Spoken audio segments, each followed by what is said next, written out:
उन्होंने एक दिन मेरे हाथ में ये देवी अहिल्याबाई की किताब थमा दी और उन्होंने कहा बहुत इंटरेस्टिंग किताब है, आप पढ़ो। जब मैंने पढ़ना स्टार्ट किया, एक साधारण गांव की लड़की से वो होलकर इंदौर राजवाड़े में उनका प्रवेश हुआ। जब अहिल्याबाई से देवी बनी तो कैसे बनी अहिल्याबाई से देवी? उसका सर अपने दांगे पे लेके बैठती थी, चिता पे बैठती थी। ऐसे बैठना होता था? चिता पे बैठती मतलब थी। चिता पे ऐसे बैठना है? बैठना है और जिंदा चलना है? जिंदा चलना है। आपने तो कहा था कि आप अपना जो शौर्य है वो प्रूव करके दिखाओगे।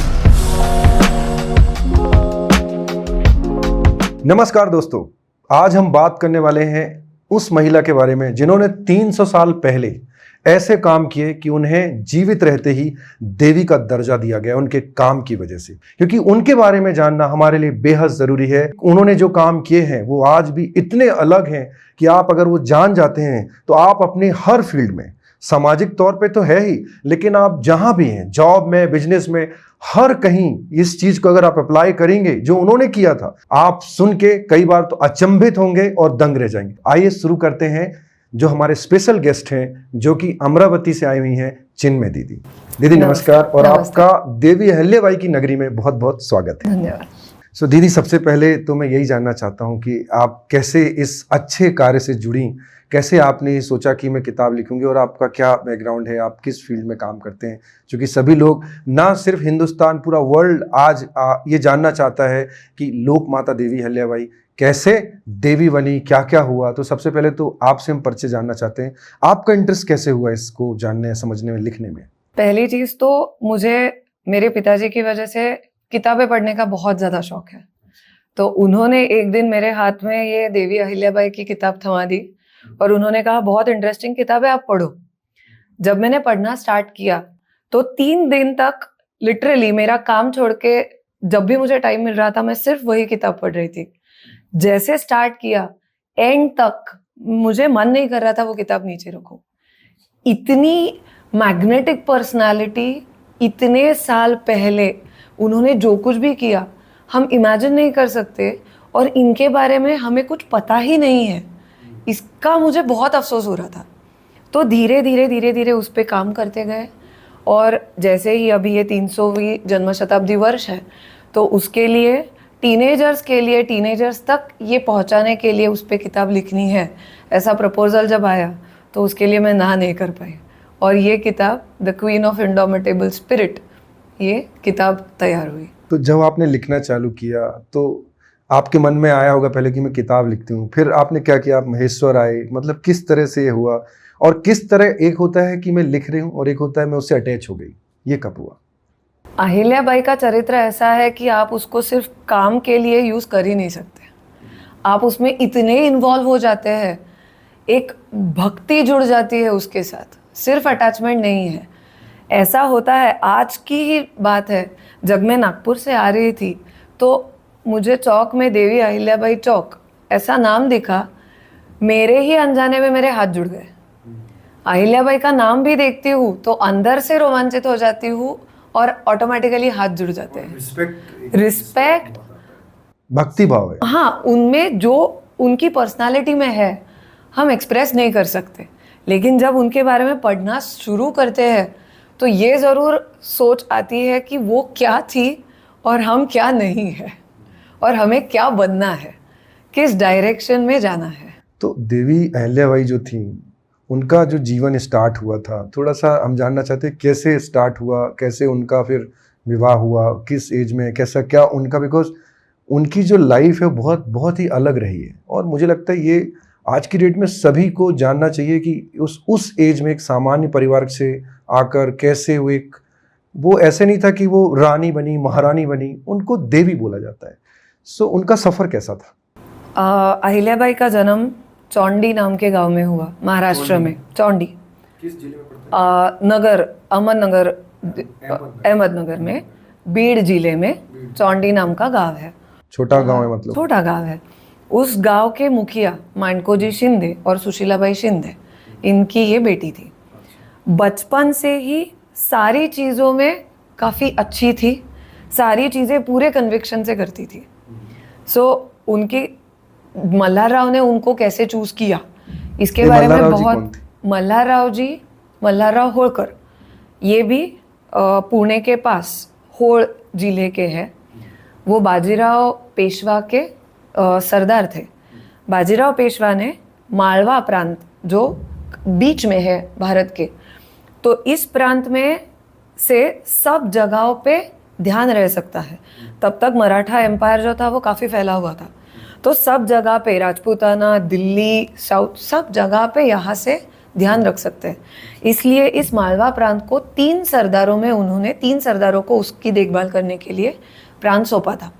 1/3 दिया था मल्हारराव जी होळकर को, 1/3 दिया था महाजी सिंधिया को, जयाजी सिंधिया को, और पवार, सरदार पवार को तीसरा भाग दिया था।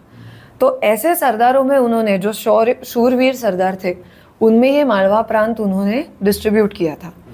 तो मल्हारराव जी जो थे वो मालवा प्रांत के इंदौर और उसके आजू बाजू के एरिया के सूबेदार थे। जब वो बाजीराव के साथ, बाजीराव पेशवे जब पुणे जा रहे थे, तब बाजीराव पेशवे को ये अहिल्याबाई दिखी। अब मल्हारराव जी ने अहिल्याबाई को कैसे चूज किया, इसके बहुत सारी कहानियां हैं। उसमें जिस कहानी के रेफरेंसेस मिलते हैं वो ये है कि बाजीराव पेशवे ने चौंडी के नदी के किनारे पे उनका शामियाना लगा था, वहाँ के मंदिर में ये 8 साल की छोटी सी लड़की पूरे भक्तिभाव से, पूरे कन्विक्शन से पूजा पाठ कर रही थी। उनको उन्होंने देखा और उनके चेहरे पे जो आध्यात्मिक आभा उस टाइम पे भी थी, उस एज में भी थी, वो देख के, उनका कॉन्फिडेंस देख के उनको वो इतनी पसंद आई कि उन्होंने तभी डिसाइड किया कि मल्हारराव काफ़ी जान पहचान के थे, काफ़ी करीब थे, तो उनके बेटे खंडेराव जी के लिए उन्होंने अहिल्याबाई को सिलेक्ट किया। उस समय एज क्या रही होगी उनकी? 8 साल की थी, 8 साल की आयु थी। तब ऐसा था उनके तब अंदर। ऐसा था। उनका विवाह पुणे के शनिवारवाड़े में हुआ। काफ़ी बाजीराव पेशवा ने उनको 200 तोला सोना उस टाइम दिया था। और एक साधारण गांव की लड़की से वो होळकर इंदौर राजवाड़े में उनका प्रवेश हुआ। मल्हारराव जी ने पहले दिन से उनको आइडेंटिफाई नहीं किया था, पहले दिन से ट्रेनिंग शुरू नहीं हुई थी, लेकिन धीरे धीरे उनके एबिलिटीज़ मल्हारराव ने आइडेंटिफाई किए और उनको पहचान के इस हीरे को उन्होंने धीरे धीरे तराशा। लेकिन जैसे आपने भी बताया कि वो तो सिंपल, जैसे हम अगर हमारी आम बोलचाल की भाषा में बोलें तो वो तो बढ़िया शादी करके आ गए, उस एज में बढ़िया अच्छे घर में आ गए। तो उसके बाद का उनका सफ़र, क्योंकि वो इस तरह की किसी चीज़ में तो पहले नहीं रही कि राजघराने में रही, तो उनके लिए काफ़ी डिफिकल्ट रहा होगा उस तरह से ढलना। उनकी सास का उस पूरे प्रोसेस में बहुत अच्छा योगदान है। देवी अहिल्याबाई की सास का देवी क्या नाम अहिल्याबाई था की उनका? सास गौतमाबाई। अच्छा, मतलब जैसे आजकल कई बार बोलते भी हैं सास का, तो उस समय 300 साल पहले भी उनकी सास का बड़ा पॉजिटिव रोल था उनको डेवलपमेंट में। उनका जो वुमेन एम्पावरमेंट हुआ है वो एक बहुत एम्पावर्ड वुमेन से हुआ है। गौतमाबाई जो खुद उस समय भी मल्हारराव उनसे बहुत बार विचार विमर्श करके सलाह लेते थे युद्ध में जाने से पहले क्या करना है। अपनी पत्नी से गौतमाबाई से। उनकी 4 पत्नियां थी, गौतमाबाई, द्वारकाबाई, बनाबाई और हरकुबाई। तो इनमें से गौतमाबाई सबसे पहली पत्नी, वो उनके मामा की बेटी थी गौतमाबाई जो थी, और मल्हारराव को पहली जागीर गौतमाबाई की वजह से मिली। उनके भाई ने जो गौतमाबाई को दिया, गौतमाबाई ने वो मल्हारराव को दिया। तो गौतमाबाई खुद भी उतनी ही कैलिबर की औरत थी। तो उन्होंने अहिल्याबाई को 18 अलग अलग विभागों में तरबेज किया, घर चलाने से तोफखाना चलाने तक। मतलब उनकी ट्रेनिंग शुरू से ही चालू कर दी। ट्रेनिंग शुरू से शुरू हुई। और इसमें सबसे बड़ा रोल उनकी सास का है, सास का, और डेफिनेटली ससुर जी का। लेकिन एक बात और है दीदी, मैं मानता हूँ कि चाहे कोई भी ट्रेनिंग दे रहा हो, उसमें खुद देवी अहिल्याबाई का इंटरेस्ट बहुत रहा होगा, उनका खुद का भी रहा होगा, बिकॉज तो उस पर क्या है, उनके जीवन में जब वो इस सब चीज़ों को ले रही थी, ट्रेनिंग ले रही थी, तो उनके अंदर क्या था एक्सेप्टेंस, किस तरह का उनका उस समय बिहेवियर था। 300 साल पहले की हम बात कर रहे हैं, आज के ज़माने में तो सब कुछ है, सारी चीज़ें हैं, और वो एकदम अलग परिवार से एक अलग परिवार में आई थी। तो जब ये सब उनके सामने होगा कि आप 18 डिपार्टमेंट हैं उनको देखो, और उम्र क्या रही होगी उस समय? 8 से 12 साल। 8 से 12 साल के बीच में उनको बताया जा रहा है कि ये अलग अलग डिपार्टमेंट देखो। सबसे पहली चीज जो है, हम बात कर रहे हैं 300 साल पहले के जमाने की। उस साल महिला ये बोल ही नहीं सकती थी कि नहीं आप सिखा रहे हो मैं नहीं करने वाली हूँ। उनके घर से उनको संस्कार मिले हैं कि जो बोलेंगे कि करना है। आप जा रहे हो वहां पे, सास जो बोल रही है वो करना है। और ये जो है, ये तो हम जब वो 8 से 12 साल की थी तब की बात कर रहे हैं। जब वो देवी बनी, जब वो 50-55 साल की थी, तब भी उनकी एक ही सास जिंदा थी, हरकुआई, जो उनसे 2 साल ही बड़ी थी, लेकिन रिश्ते में सास थी। तब भी अगर सास ने कुछ कहा तो अहिल्याबाई सुनती थी। मतलब ये उन्होंने संस्कार है संस्कार उन्होंने हमेशा निभाए। कि जो सास ससुर कह रहे हैं वो सुनना है। अभी आपने एक चीज बोली कि वो जब अहिल्याबाई से देवी बनी, तो कैसे बनी अहिल्याबाई से देवी? ये बहुत लंबा प्रोसेस है। कोई भी देवी जो बनता है वो अपने कर्मों से बनता है। कैसे बनी वो? क्योंकि जिंदा रहते, जहां तक मैंने सुना है पढ़ा है, जिंदा रहते सिर्फ एक ही हैं जिनको देवी बोला जाता था, और वो है देवी अहिल्याबाई। तो इस पर भी मैं आऊंगा, लेकिन थोड़ा सा और उनके जीवन के बारे में आप मुझे थोड़ा सा बता दीजिए कि किस तरह से उनका परिवार जब वो यहाँ आई तो क्या क्या उनकी लाइफ में घटित हुआ। अहिल्याबाई शुरू में खंडेराव और मल्हारराव के साथ युद्धों में भी जाती थी, अकम्पनी करने के लिए। वो पार्ट नहीं लेती थी। तो जब युद्ध होने के बाद शाम को मल्हारराव और खंडेराव बात कर रहे थे, तो खंडेराव को जितना इंटरेस्ट नहीं था उन सारी चीजों में, खंडेराव मतलब देवी अहिल्याबाई अहिल्याबाई के पति पति जी। ओके। उनको जितना इंटरेस्ट नहीं होता था, उससे ज्यादा इंटरेस्ट अहिल्याबाई को होता था। अच्छा, तो वो मल्हारराव से सारी चीजें सुनती थी, एक्टिवली पार्टिसिपेट मतलब करती ऐसे थी। घर पे जो डिस्कशन होते थे वो हाँ। भी बैठी हैं, लेकिन उनका ज्यादा इंटरेस्ट उनका ज्यादा इंटरेस्ट रहता ये था। चीज उनके ससुर मल्हारराव ने नोटिस की किया। थी। ओके। अब उनको धीरे धीरे चीजों में उन्होंने एक्सपर्ट किया। तो सबसे पहला टास्क अहिल्याबाई को क्या दिया था? क्या? पहला टास्क था कि जो सैनिक घायल हुए हैं उनके मलहम पट्टी की पूरी रिस्पॉन्सिबिलिटी आप लो। अच्छा, ये पहला टास्क था। पहला टास्क था। तो अहिल्याबाई ने उसमें उन्होंने मेडिसिन के बारे में भी सीखा है। सिर्फ वैद्यों को नहीं बताया उसको यहाँ पे लगाया कुछ तो करो, वो खुद खुद involved पार्टिसिपेट करती थी। तो उनको पता था। और बाद में भी महल में कुछ भी होता था तो वैद्य को बुलाने से पहले सब लोग पहले अहिल्याबाई के पास जाते थे कि क्या दवा पट्टी करनी है, क्या करना है। उनका रिसर्च एप्टीट्यूड तब से डेवलप हुआ है। मतलब ओनरशिप उस समय उस चीज की भी ली जो टास्क दिया गया। डेफिनेटली सबकी ओनरशिप ली उन्होंने।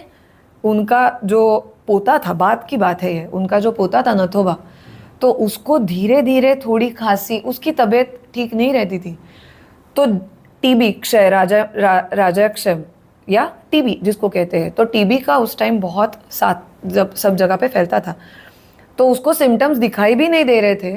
उन्होंने पहले एंटिसिपेट किया था कि इसकी तबीयत को देख के, सिम्टम्स को देख के ऐसा लगता है कि उसको टीबी हो सकता है। तो उन्होंने दूर दूर से वैद्य जी बुलाए थे और उनको रिसर्च करने के लिए पूरा फंडिंग किया था कि आप टीबी पे मेडिसिन ढूंढ के निकालो। अगर कल मेरे पोते को ऐसा कुछ होता है तो उसके लिए मेडिसिन रेडी चाहिए। मतलब उस समय रिसर्च पे फोकस करते थे। रिसर्च पे फोकस, और ये उनका तब से था जब से मल्हारराव ने। दूसरा काम क्या दिया गया? पहला तो अब टास्क उनको ये दिया गया कि वो करना है, फिर क्या हुआ? उसके बाद मल्हारराव ने उनका कैलिबर देखा कि ये समझने की कोशिश कर रही है, ये इन्वॉल्व होने की कोशिश कर रही है। तो मल्हारराव ने उनको इंदौर में तलवारबाजी, राइटिंग और एकेडमिक्स, देन एडमिनिस्ट्रेशन, अकाउंटिंग, सब अलग अलग चीज़ों में मल्हारराव ने उनको धीरे धीरे ट्रेन करना शुरू किया। मतलब उनके ससुर जो हैं देवी अहिल्याबाई के, वो बड़ा इंटरेस्ट ले रहे थे इन सब चीजों में, वो भी ले रहे थे और वो भी ले रहे थे कि आप ये करो, क्योंकि उनको पता था कि उनका जो बेटा है खंडेराव, उसमें उतना कैलिबर नहीं है। नहीं, ये तो ठीक है, पता था, लेकिन पता होने के बाद भी कई बार लोग उसी को फेवर करते हैं अपने बेटे को। यहाँ पे मल्हारराव जी की इसलिए भी तारीफ ज्यादा होनी चाहिए कि उन्होंने अपनी बहू को डेवलप करने में ज्यादा फोकस किया। सबसे बड़ी बात यह है कि यहाँ पे मुझे लगता है ये मुद्दा अगर हो जाएगा कि बेटा कम कैलिबर था, तो आज के समाज में भी ऐसा है कि अगर बेटा कम है तो बहुत ही कम लोग होंगे जो कहेंगे कि बहू पे ज्यादा ध्यान दो। तो ये मल्हारराव जी का मुझे लगता है बहुत बड़ी बात है, और कि उन्होंने आज नहीं 300 साल पहले भी ये पहचाना कि देवी अहिल्याबाई जो है वो ज्यादा कैलिबर के, इनको हमें और अप्रिशिएट करना चाहिए इस चीज के लिए। डेफिनेटली। तो मतलब ये दीदी एक बात समझ में आ रही है कि उनकी लाइफ में जो दो आइडियल थे वो उनके सास ससुर थे, जिन्होंने बड़ा उनको आगे बढ़ाने में वो किया। अब बात ये आती है कि जब उन्होंने धीरे धीरे युद्ध नीति और ये सब सीखी, तो कब उनको देवी अहिल्याबाई को उनको इंचार्ज बनाया गया कि आप ये करो, और कैसे हुआ है? इंचार्ज मतलब वो अपने हर एक काम में इतनी पर्टिकुलर थी, एक भी गलती उनके काम में कभी भी दिखाई नहीं देती थी। तो मल्हारराव जो थे, जब वो 13-14 साल की थी अहिल्या देवी, जब मल्हारराव युद्ध पे जाते थे तो इंदौर का पूरा दफ्तर अपने आयु के 14-15 साल से अहिल्याबाई संभालती थी। मतलब 14 साल की थी और उनके ससुर जब जाते थे, फादर इन युद्ध लॉ, पे जाते थे, ऑब्वियसली वो वहां से उनको लेटर्स लिखते थे, खत लिखते थे, और क्या करना है Guide क्या करते नहीं थे। करना है, वो गाइडेंस उनको कंटिन्यूअसली मिलता था, पूरा उनको छोड़ा नहीं था, उनको गाइडेंस मिलता रहता था। लेकिन मल्हारराव का इतना भरोसा था कि ठीक है, मैंने गाइड किया तो भी ये पूरी की संभाल पूरी लेंगे। चीजें संभाल लेगी। हाँ, मतलब इस तरह का कोई बैकग्राउंड नहीं था कि घर में भी उन्होंने सीखा है, और 14 साल की उम्र में पूरा राज्य संभालना, ये अपने आप में बड़ी बात है। तो वो मतलब बाहर रहते थे और इनके जिम्मे करते थे? हाँ, सब पूरी जिम्मेदारी अहिल्याबाई पे रहती थी दफ्तर की। तो हिसाब किताब रखना, लोगों के सैलरीज करना, या कहीं अगर कुछ न्याय देना है, न्याय निवाड़ा करना है, वो ये सारी चीज़ें जो होती थी, ऑफिस एडमिनिस्ट्रेशन वर्क पूरा 14 साल में? 14 साल में वो पूरी जिम्मेदारी अहिल्याबाई पे सौंपते थे। सोच भी सकते हो क्या, 14 साल की लड़की कितना कुछ कर रही है। मतलब उसमें डिसीजन लेना है, न्याय मतलब उनको दो पार्टी भी आएंगी तो उन पे न्याय करना है, क्या सही क्या गलत। अमेजिंग। मुझे कई बार लगता है दीदी कि इतनी सारी चीज़ें तो हमारी हिस्ट्री में है, जो यही तो हमारे आइकॉन है एक्चुअली, जिन्होंने हमारे देश में हमारी संस्कृति के लिए क्या नहीं किया। इसलिए सच में जब मैं ये सोचता हूँ, जब आपने जो बुक लिखी है वो भी जब पढ़ते हैं, तो जितना पढ़ते हैं उतना इंटरेस्ट आता है, बिकॉज ये रील नहीं, रियल है, ये हुआ है। ये ऐसा नहीं कि किसी ने लिखा है, ये ऐसा है जिसके बारे में लिखा गया है। सो एक और चीज़ निकल के आती है कि ये 14 साल तक तो ये चला कि वो जब कहीं बाहर जाते थे, फिर उसके बाद क्या हुआ? मतलब होल इंचार्ज, फुल इंचार्ज उनको कब बनाया गया? फुल इंचार्ज तो उनके ससुर, उनके बेटे, उनके पति, उनके बेटे, सबकी मौत के बाद वो पूरी इंचार्ज। तो उनके ससुर की मौत कैसे हुई थी? ससुर की मौत तो एज की वजह से हुई थी। आलमगढ़, जो अभी उनको आलमगढ़ में उनकी मौत हुई, युद्ध पे थे तब उनकी युद्ध पे मौत मौत हुई। और उनके हस्बैंड की, मतलब पति जो थे, उनकी भी हस्बैंड की जो मौत हुई वो जब वो 30 साल की थी, अहिल्या देवी अहिल्याबाई जब 30 साल की थी तब उनके हस्बैंड की मौत हुई। कुंभेर की लड़ाई जो थी, तो उसका बैकग्राउंड ऐसा था कि ईश्वर सिंह और माधव सिंह जाट, इन दोनों के बीच में डिस्प्यूट चल रहा था कि कौन गद्दी पे बैठेगा। तो माधव सिंह ने मल्हारराव जी के पास मदद मांगी, तो मल्हारराव जी अपने बेटे खंडेराव को लेके उनकी मदद करने के लिए गए। तो कुंभेर की जब लड़ाई हुई, लड़ाई चल रही थी, लेकिन खंडेराव का प्रॉब्लम ऐसा था कि अनफॉर्चुनेटली वो उतना शौर्य नहीं दिखाते थे जितने उनके पिताजी थे। औरतें, गांजा, दारू, गलत चीज़ों पे ज़्यादा था।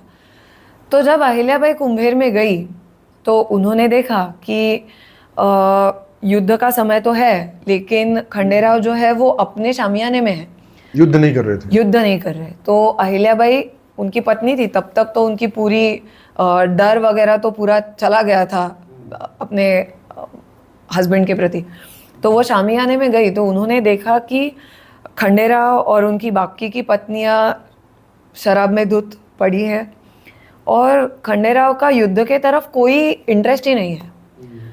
तो अहिल्याबाई ने उस समय खंडेराव को पूछा कि आप यहाँ पे क्यों आए हो, आप यहाँ पे लड़ाई करने के लिए आए हो? अपने पति को पूछा कि तो आप ये क्या उस समय देवी अहिल्याबाई वहां पे चेक करने गई थी? क्यों गई थी? नहीं, वो तो गई थी मिलने के लिए, क्या हालचाल है क्या नहीं, अपने सास के साथ गई थी। अच्छा, सास भी साथ थी। ओके।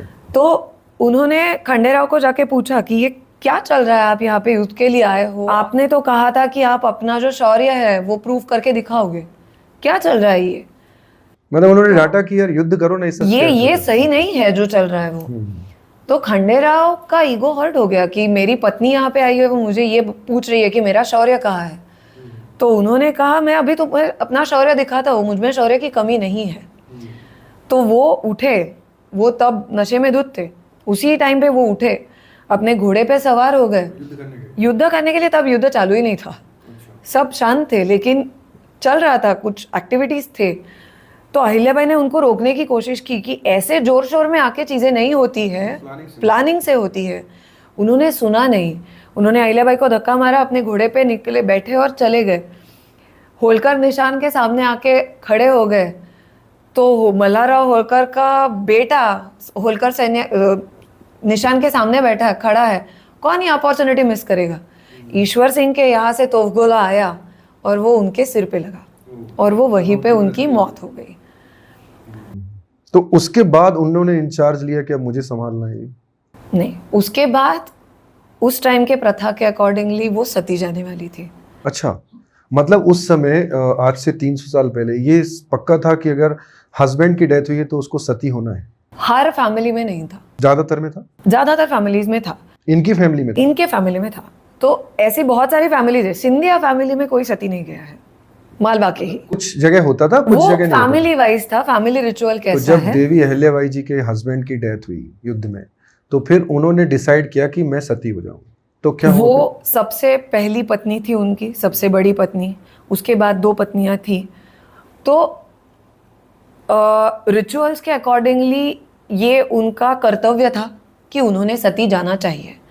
और वो अंदर से भी जाना चाहती थी या सोशल? अहिल्याबाई पतिव्रता थी। ठीक, पतिव्रता थी। उनको क्या चाहिए था क्या नहीं चाहिए वो था मैटर ये नहीं नहीं करता। पता, उनको वो बस पतिव्रता थी, वो निभाना है अपने को। उनको पता है कि मैं पतिव्रता हूँ, मेरा ये धर्म है कि मुझे मेरे पति के साथ सती जाना है। तो इसीलिए वो तैयार थी, सती वस्त्र में बैठी थी, अपने पति का सर अपने लाप पे लेके बैठी थी कि मुझे सती होना है, सती जाना है। मल्हारराव और गौतम, मल्हारराव उनके सामने गिड़गिड़ाते हुए आए, मतलब उनके ससुर, कि अहिल्या कुछ भी करो सती मत जाओ। अब अपना पति अपने सामने बैठा है ये देख के गौतमाबाई भी, उनकी सास भी उनके साइड में आके बैठी और उन्होंने भी कहा कि सती मत जाओ। अहिल्याबाई ने कहा कि ये प्रथा है, मुझे जाना जरूरी है, पतिव्रता करके ये मेरा धर्म है, आप मुझे मेरे धर्म से वंचित मत कीजिए। लेकिन मल्हारराव ने तब उनको जो कहा वो हिस्ट्री का सबसे इम्पॉर्टेंट सेंटेंस है। उन्होंने कहा कि खंडेराव के साथ जाने के लिए तो बहुत सारी है, होलकर साम्राज्य को संभालने वाली तुम अकेली हो।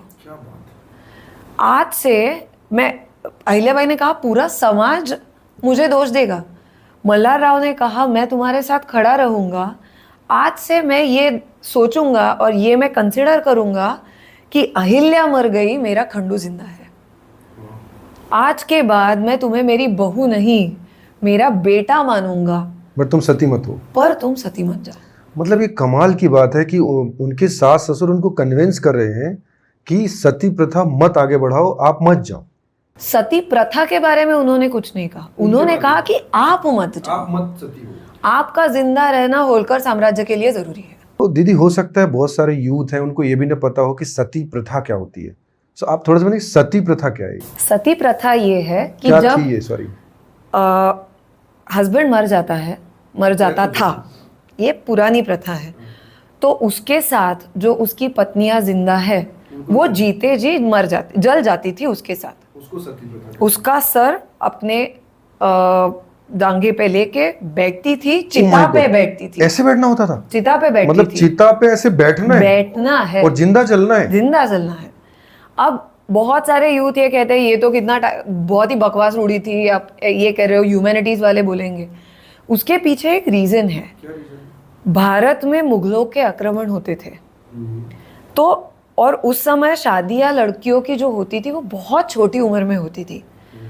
अगर कोई सुंदर लड़की कुंवारी है, ऐसा होता था कि मुगल उनको उठा के लेके जाते थे, तो उस लड़की की पूरी जिंदगी भर जिम्मेदारी लेना ये काफी डिफिकल्ट टाइम था। और आई थिंक ये उनके पास सिर्फ 2 ऑप्शन थे कि या कि वो मुगलों के पास जाएं या सती हो जाएं।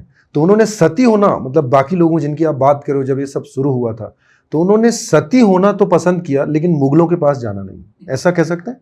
ऐसा कह सकते हैं। बहुत सारे ऐसे लोग हैं, उस पर एक आई थिंक मूवी भी आई थी, एक और अभी हमने देखी थी जिसपे अमरावती, वो सॉरी कोई एक मूवी थी जिसपे उन्होंने जौहर किया था। तो आई थिंक वो रानी पद्मावती, रानी पद्मावती की भाई एक मैं मुगल के साथ जाना और वहां रानी बनने से अच्छा है कि मैं जौहर करूंगी, मैं सती बनूंगी। वो रानियां नहीं बनती थी मुगलों के पास जाने के बाद। अच्छा, फिर तो मुगलों से अपनी विटंबना होने से अच्छा है कि मैं खुद, ये सती प्रथा ये जौहर का है, ये सती प्रथा का नहीं है। बहुत सारी ऐसी औरतें भी हैं जो सती नहीं गई है अपने पति के निधन के बाद, लेकिन फिर उन पे बहुत सारे रेस्ट्रिक्शंस होते थे, उनका केशवापन होता था, वो घर पे बहुत कुछ बैठते होता थे, था। बहुत कुछ होता था। तो मतलब आप ये कह रहे हैं कि उस समय उनके सास और ससुर ने, father in law mother in law ने उनको रोका कि आप मत जाओ, आज से हम ये मानेंगे कि आप चले गए, हमारा बेटा है हमारे साथ। फिर क्या हुआ? उसके बाद अहिल्याबाई ने वो एक्सेप्ट किया अपने सास ससुर का कहना, वो जिंदा रही। ऑब्वियसली उसके बाद उनको बहुत क्रिटिसिज्म सहना पड़ा लोगों का। औरत किस तरह से या किस रूप में आदमी के लाइफ में है, इसका लोगों को कोई लेना देना नहीं था। अगर वो सती गई मतलब वो महान हो गई, ऐसा एक नोशन था। और जिसका सबसे बड़ा अधिकार था सती जाने का, वो गई नहीं है, इसलिए लोगों ने उनको बहुत बोल सुनाए। मतलब उनकी लाइफ इतनी आसान कभी नहीं थी, फिर क्या लेकिन हुआ? मल्हारराव उनके साथ खड़े थे। लेकिन उसके बाद ये है कि अहिल्याबाई ने अपनी कृति से ये दिखाया कि मैं जिंदा रही तो लोगों का भला हुआ है। उन्होंने अपने हर एक सांस से एक ही इच्छा रखी है कि मेरे लोगों का भला होना चाहिए। तब से लेके अपने आखिरी सांस तक वो सिर्फ और सिर्फ अपने लोगों के लिए जिंदा रही। इसीलिए तो वो देवी हो गई। उन्हीं लोगों ने जो उनको क्रिटिसाइज कर रहे थे, उन्होंने ही उनको देवी बनाया। मैं महेश्वर का देख रहा था कि महेश्वर के बारे में आपने भी जो बताया कि वहाँ के कण कण में भगवान शिव हैं और जो लोक माता देवी अहिल्याबाई हैं वो अनन्य शिव भक्त थी, इसलिए उन्होंने वहाँ पे चूज़ किया रहना। लेकिन जब मैंने कहीं पढ़ा भी तो मुझे पता चला कि देवी अहिल्याबाई जो थी वो महेश्वर को उन्होंने जो डेवलप किया, सबसे खास बात है 300 साल पहले जो डेवलप किया, वो आज की जो अर्बन प्लानिंग है वो उस समय जो उन्होंने किया वो बहुत अलग थी। और उस समय अर्बन प्लानिंग की, रूरल प्लानिंग की, खेती के लिए काम किया। तो दीदी ये क्या था, मतलब कैसे था, मतलब क्या वो महेश्वर को सिर्फ ऐसा नहीं कि मंदिर तक जाती थी, ये उनकी प्लानिंग का हिस्सा बहुत सारी चीजें थी, इवन एनवायरनमेंट के लिए भी काम किया? अहिल्याबाई जब महेश्वर में गई तब वो उतना डेवलप नहीं था। जब वो वहाँ पे रहने के लिए, उनके बेटे जब सूबेदार बने, उसके बाद अहिल्याबाई ने ज़्यादा समय महेश्वर में बिताना शुरू किया। जब उनके बेटे की मौत हो गई, उसके बाद उन्होंने महेश्वर को अपनी राजधानी बनाया। अब महेश्वर का सिग्निफिकेंस ये है कि उसके एक बाजू में इंदौर है जो सैन्य की छावनी थी, तो महेश्वर बहुत ज़्यादा सिक्योर और सेफ था। अब महेश्वर में जो है सबसे इम्पॉर्टेंट चीज़ है कि बाजू में नर्मदा है। पूरी मिट्टी जो है वो बहुत ज़्यादा उपजाऊ है, वहाँ पे खेती बहुत अच्छे से हो सकती है।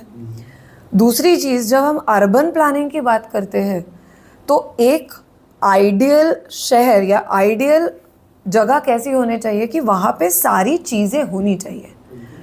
तो अहिल्याबाई ने एक एक करके महेश्वर सेट किया। तो सबसे पहले अलग अलग पेठे और पूरे उन्होंने डेवलप किए।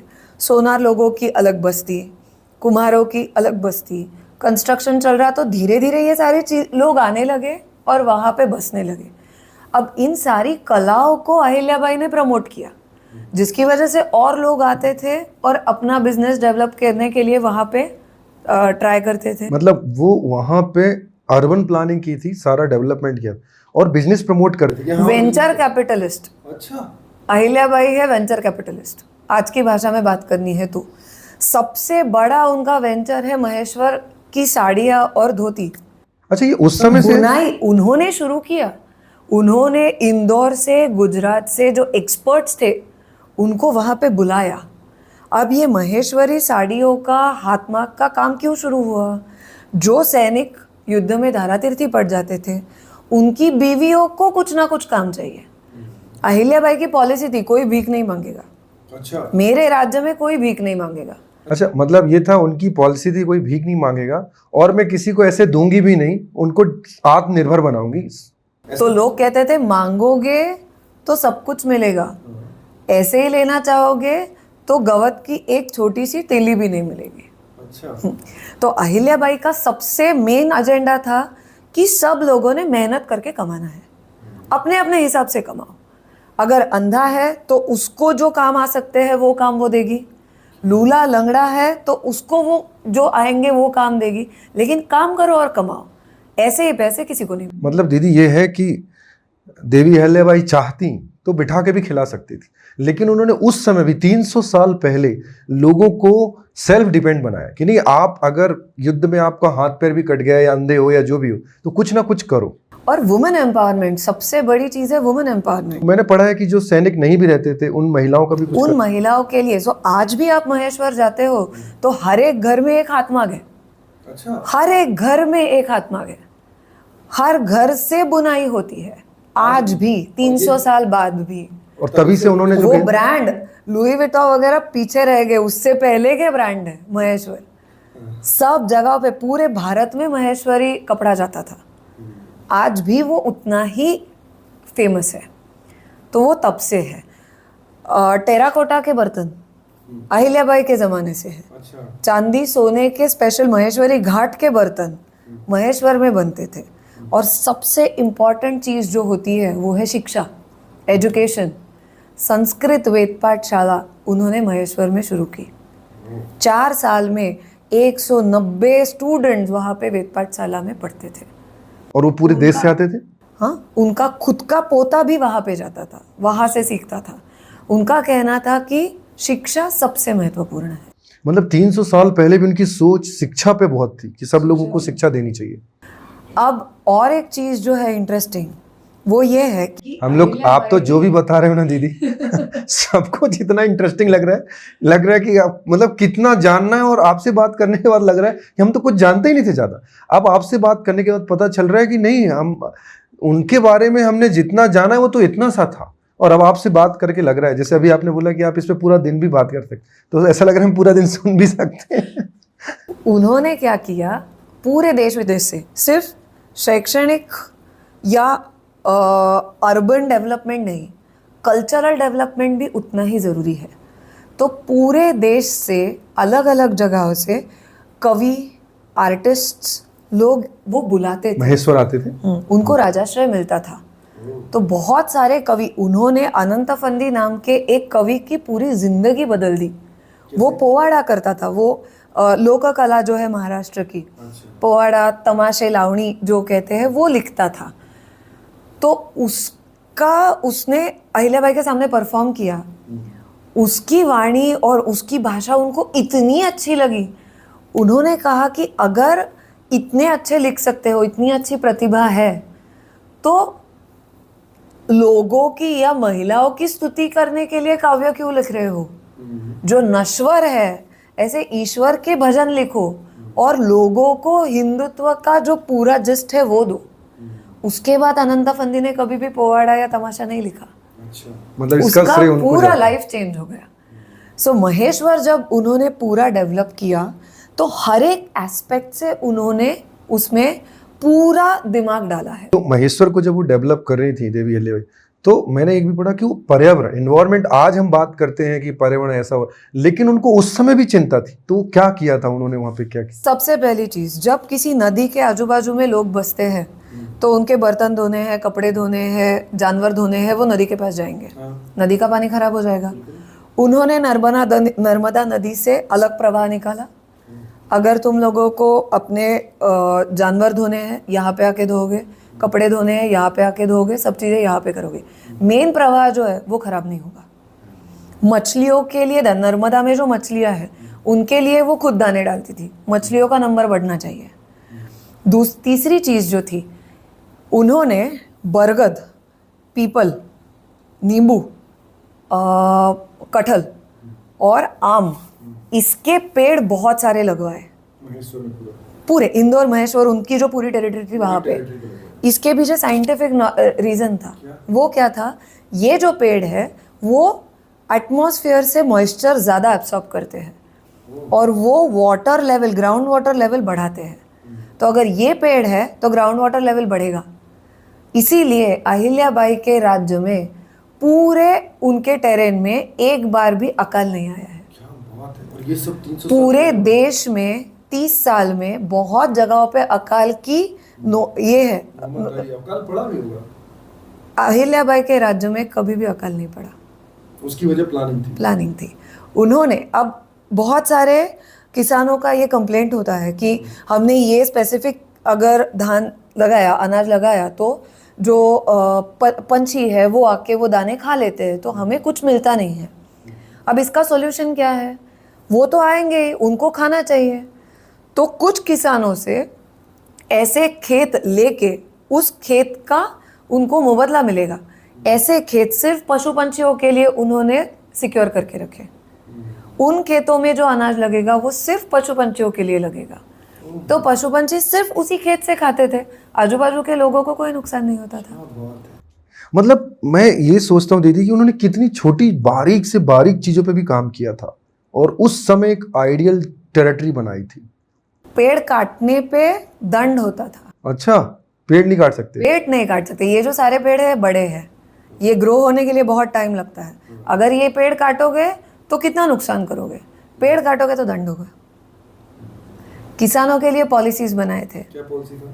पहला 9/11 कानून, जिसको अभी हम 7/12 कानून कहते हैं। 9/11 कानून ये था कि अगर टैक्स तो लेना है लेकिन उसमें किसान का भी नुकसान नहीं होना चाहिए। तो 9/11 कानून ये कहता है कि अगर किसान 20 पेड़ लगाता है तो उसमें से 11 पेड़ों का जो आवक है वो सरकार में जमा होगी एज अ टैक्स। बाकी के 9 पेड़ों की पूरी जिम्मेदारी और पूरी जो आवक है वो उसकी रहेगी।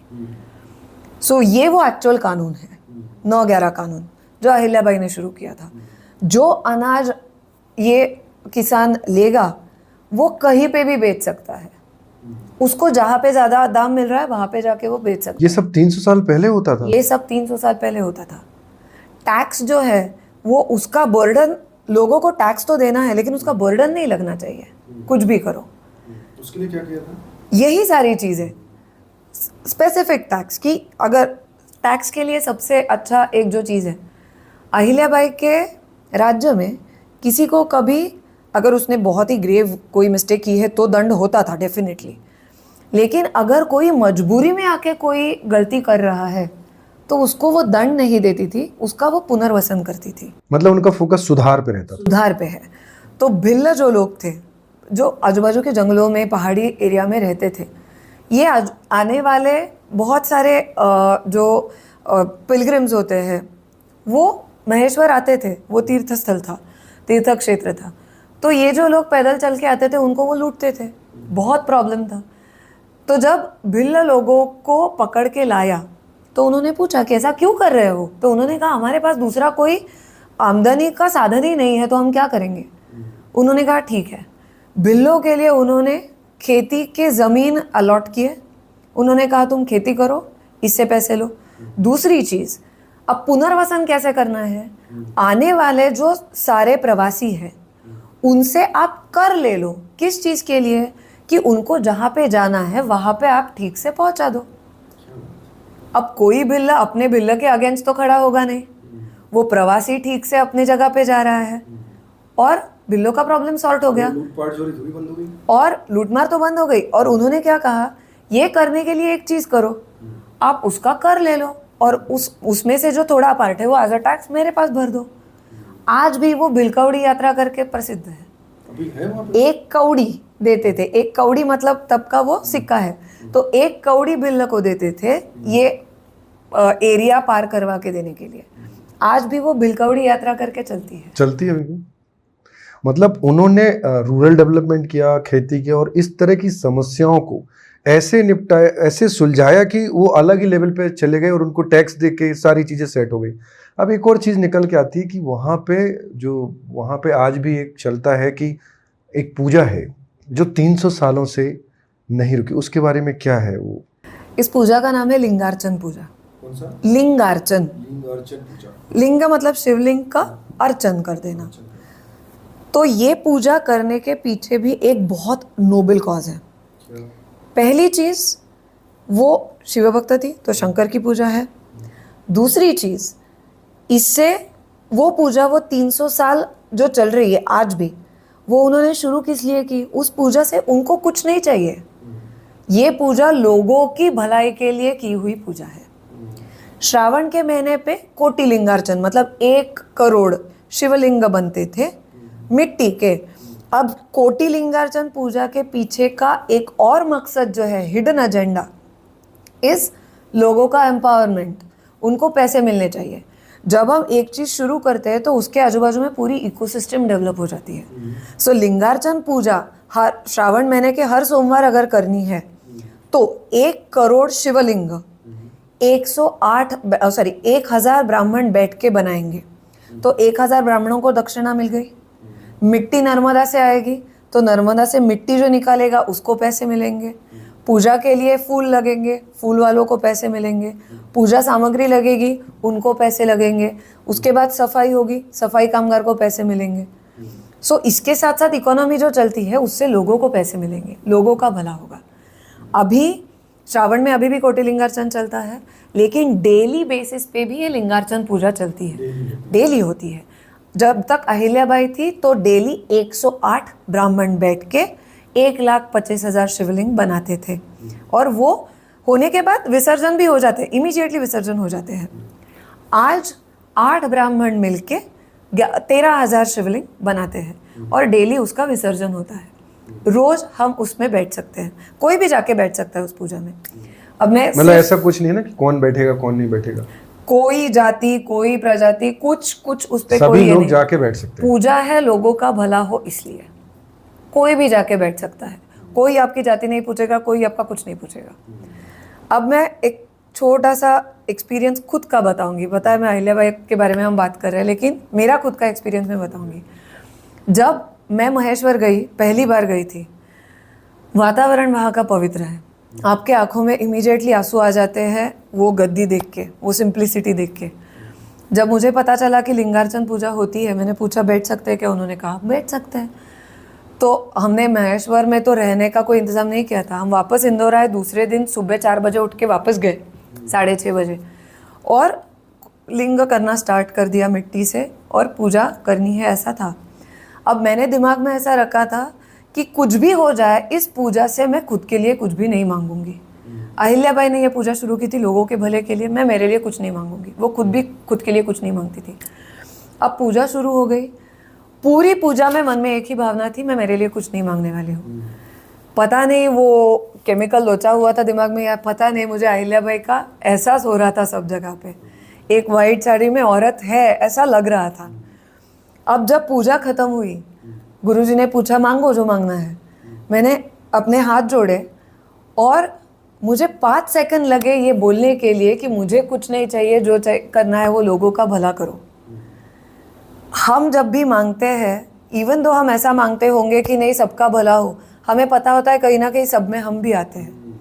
लेकिन जब हम ये कहते हैं कि मुझे कुछ नहीं चाहिए, लोगों का भला होने दो, ये मुंह से निकलने में 10 सेकंड लगते हैं।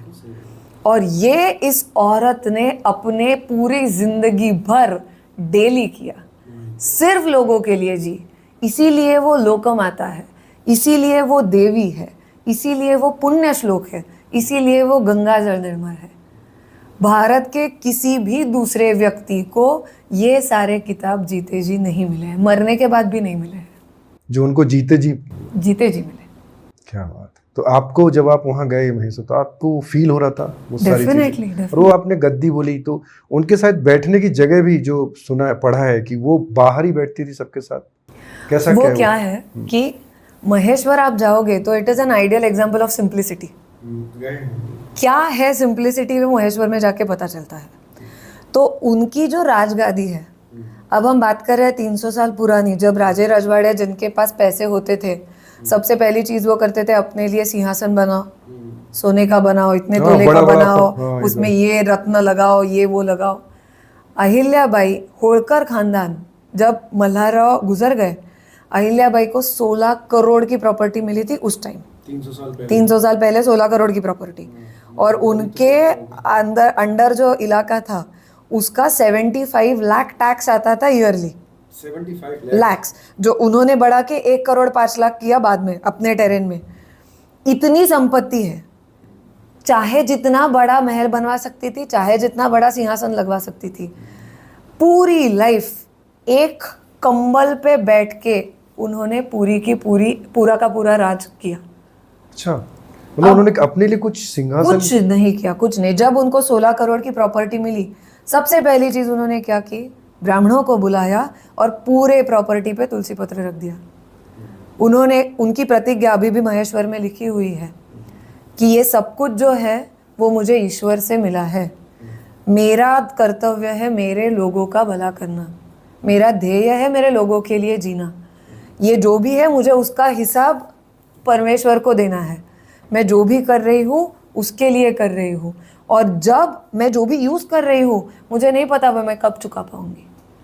इतनी सिंप्लिसिटी जो लेके औरत पूरी जिंदगी जी रही है, उसके पॉजिटिव वाइब्स तो उस महेश्वर में आएंगे। तो मतलब बाहर ही बैठती थी उनके लिए, बाहर नहीं, उनका अंदर नॉर्मल, है बट दीवान नॉर्मल बैठना हुआ था। लेकिन वहां पे बड़ी बड़ी कुर्सियां वगैरह नहीं थी, गद्दे बिछाए हुए थे, लोग आके गद्दों पे बैठते थे, वो भी कंबल पे बैठती थी और अपना सब कुछ न्यायदान मतलब करती थी। 300 साल पहले भी उन्होंने हर वो चीज की है जो आज भी लोग सोच भी नहीं सकते। जैसे आपने बताया अर्बन डेवलपमेंट, पर्यावरण के लिए उस समय, जबकि उस समय तो ऐसे कुछ था नहीं, लेकिन उस समय भी वो चिंता करती थी कि पर्यावरण कैसे बचा के रखना है, किसानों के लिए, हर वर्ग के लिए कुछ करती थी।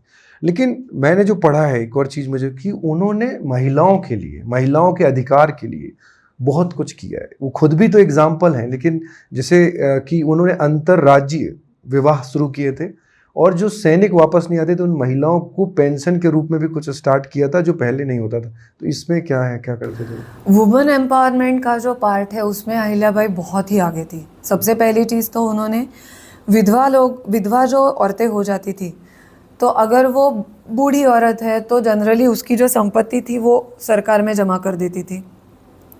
दूसरी चीज़ जो होती थी कि जो विधवा है, थोड़ी यंग है, लेकिन उसका औलाद नहीं है और उसके पति का निधन हो गया है, तो वो किसको गोद ले इसका उसको अधिकार नहीं था। उस समय नहीं था, उस समय नहीं था।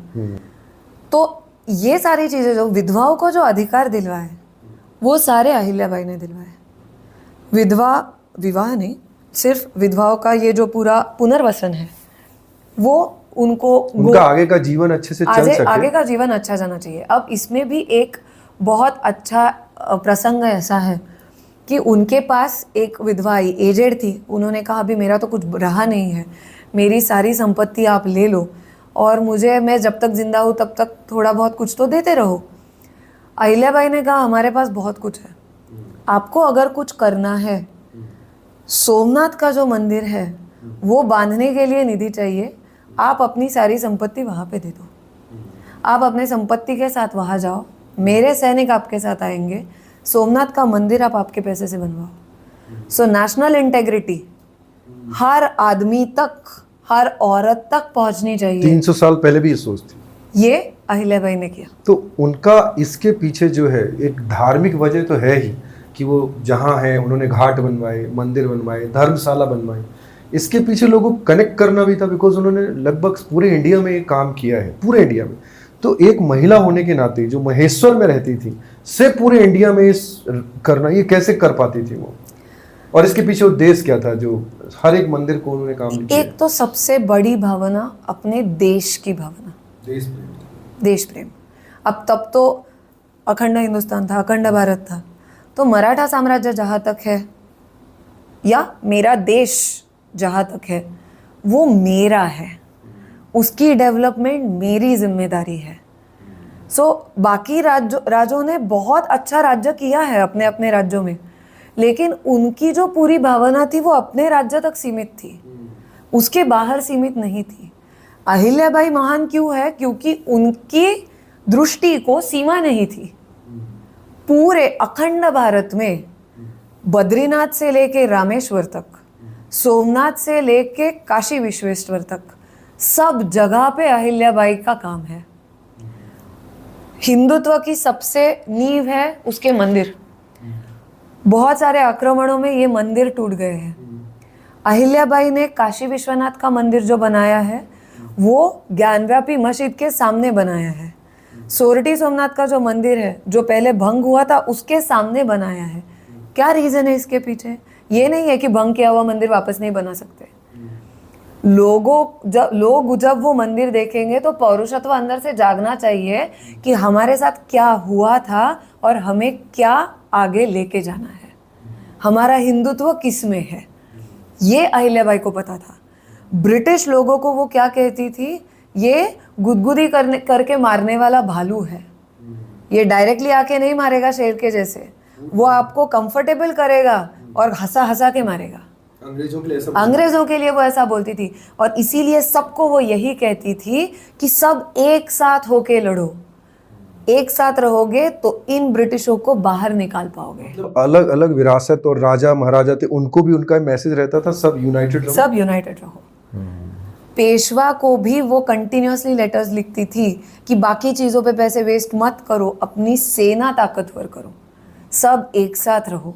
तो देवी अहिल्याबाई ने पूरे देश में घाट बनवाए, मंदिर बनवाए, और जो मंदिर तोड़ दिए गए थे उनको भी सही करवाया, और वहां पर रुकने के लिए धर्मशाला भी बनवाई कि आप जाते हो तो आप वहां ठहरो। ये भी उनकी, इसके पीछे भी सोच ये थी, इसके पीछे जो आपने भी बोला कि इसके पीछे भी एक सोच थी कि वहां जाते हो तो एक दूसरे से कनेक्ट हो।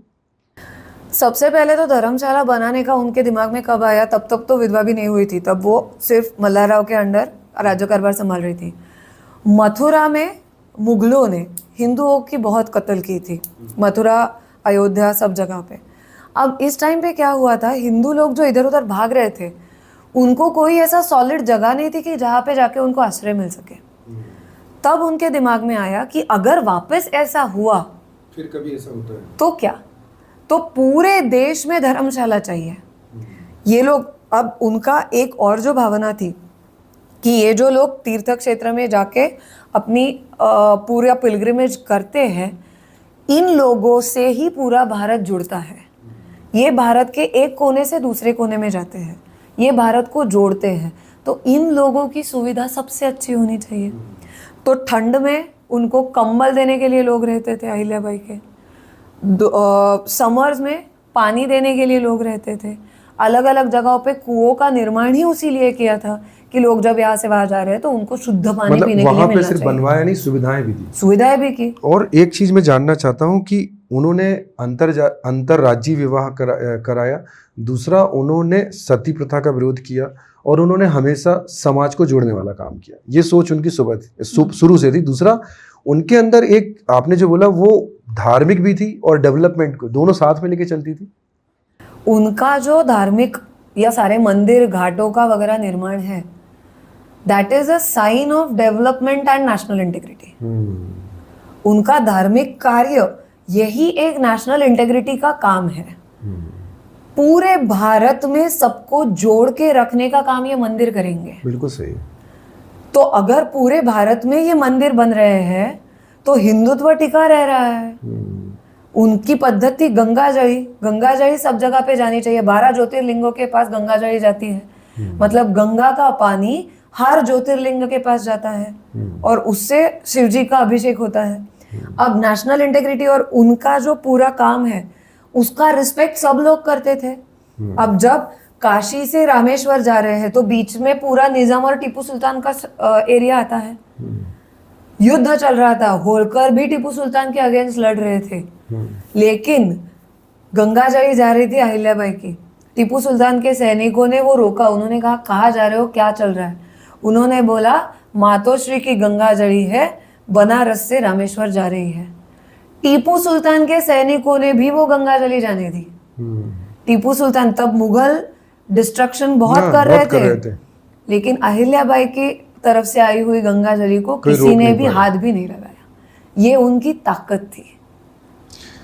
आज के युवा पीढ़ी को क्या आप मैसेज देना चाहते हो जो उन्होंने 300 साल पहले किया है, जो आज जॉब में हो सकते हैं, बिजनेस में हो सकते हैं, स्टार्टअप में हो सकते हैं, एक सामान्य घर की महिला जो आके इतना सब कुछ की। अगर मैं उनके परिवार में देखूं तो एक टाइम के बाद उनके हस्बैंड की डेथ हो गई, उनके बच्चों की डेथ हो गई, लेकिन उन्होंने अपना काम बंद नहीं रखा और उन्होंने कभी सत्ता का भोग नहीं किया, उन्होंने राज नहीं किया, उन्होंने सबके लिए काम किया, इसलिए देवी थी।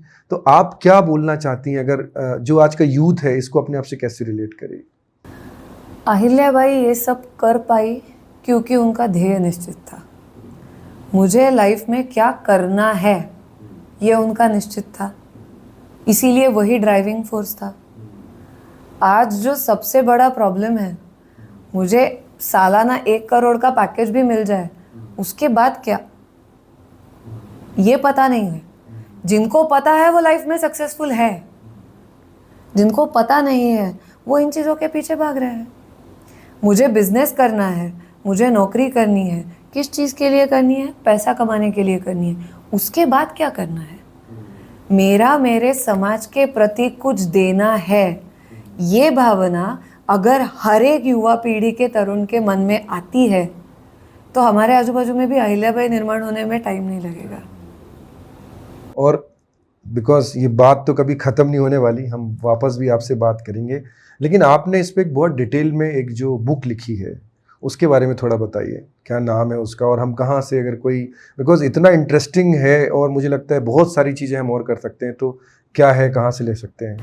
तो बुक जो है वो लिखा गया है टीनेजर्स के लिए। वाह, मतलब ये तो बहुत ही इम्पोर्टेंट है। एज ग्रुप 10 to 18 के बच्चों के लिए ये बुक लिखा गया है। चित्र पुस्तक है, इंटरेस्ट भी आना चाहिए उनको, हिस्ट्री की किताब पढ़ रहे ऐसे नहीं लगना चाहिए। तो ये बुक है, उसका नाम है Lokmata Ahilyabai, the queen of indomitable spirit. Indomitable मतलब जिसको कोई डोमिनेट नहीं कर सकता, दुर्दम्य, ना कोई कर सकता ना कर पाया है। सो ये बुक का नाम है। अभी 31 मई को वो रिलीज़ हुई है, अभी थोड़े दिनों में अमेज़ॉन पे अवेलेबल हो जाएगी। इस बुक का ऑडियो बुक भी रिलीज़ हुआ है, Spotify, Google podcast, Storytel, YouTube, सब जगह पे ये बुक भी है। तो ये बुक लिखने के पीछे सबसे बड़ा जो एक भावना है वो ये है कि सब लोग कहते हैं कि आज का यूथ जो है वो डायरेक्शनलेस है। यूथ डायरेक्शनलेस नहीं है, उनको जो चाहिए उतने आइडियल्स उनको मिल नहीं रहे हैं। तो अगर 10 से 18 साल की आयु में इनको एक अच्छा आइडियल मिल जाता है तो उनके लाइफ में कुछ बदलाव आ सकता है। तो ये बुक इंग्लिश में पब्लिश हुआ है, अभी 8 लैंग्वेजेस में उसका ट्रांसलेशन चल रहा है। हिंदी, मराठी, साउथ के 3 लैंग्वेजेस है, संस्कृत, बंगाली, ऐसे लैंग्वेजेस में उसका ट्रांसलेशन चल रहा है। इंग्लिश में इसीलिए किया है कि पूरे भारत में कोई भी पढ़ सकता है। तो लेट्स होप उससे कोई ना कोई तो मोटिवेट हो। बिल्कुल होगा, इवन हम सब लोग वेट कर रहे हैं कि वो कब बुक आए। और आपने जिस तरीके से हमें डिटेल में बताया, हालांकि जैसा आपने बोला ये ऐसी चीज़ है कि हम पूरा दिन बात करें तो भी कम है। मुझे लगता है अभी भी हमने लोक माता देवी अहिल्याबाई के बारे में जो बात की वो भी उनका एक छोटा सा एक हिस्सा था, लेकिन हम इस पे और बात कभी करेंगे। आपको आपकी नई बुक के लिए बहुत शुभकामनाएं। धन्यवाद। थैंक यू सो मच, आज आपने समय दिया। तो दोस्तों, आज हमने बात की लोक माता देवी अहिल्याबाई के बारे में, जिन्होंने 300 साल पहले जो जो किया है। आप सोचिए, आज हम अर्बन डेवलपमेंट की बात करते हैं, आज हम महिला सशक्तिकरण की बात करते हैं, आज हम पर्यावरण की बात करते हैं, लेकिन ये सब कुछ उन्होंने 300 साल पहले किया है। उनकी लाइफ इतनी आसान नहीं थी, उन्होंने अपना सब कुछ खोया है और वो अपनी लाइफ में ज़्यादातर इन सब चीज़ों में जो उन्होंने 30 साल तक लोगों की सेवा की, देवी बनी और इतना सारा काम किया। इसलिए जीवित रहते ही सिर्फ एक ही महिला है जिन्हें देवी का दर्जा दिया गया और हम दिल से उनको देवी मानते हैं। और हम बड़े भाग्यशाली हैं कि हम उसी मालवा प्रांत में रहते हैं जहां देवी अहिल्याबाई ने अपना समय बिताया है। उनके बारे में पढ़िए, उनसे सीखिए और आगे बढ़िए। बहुत बहुत धन्यवाद।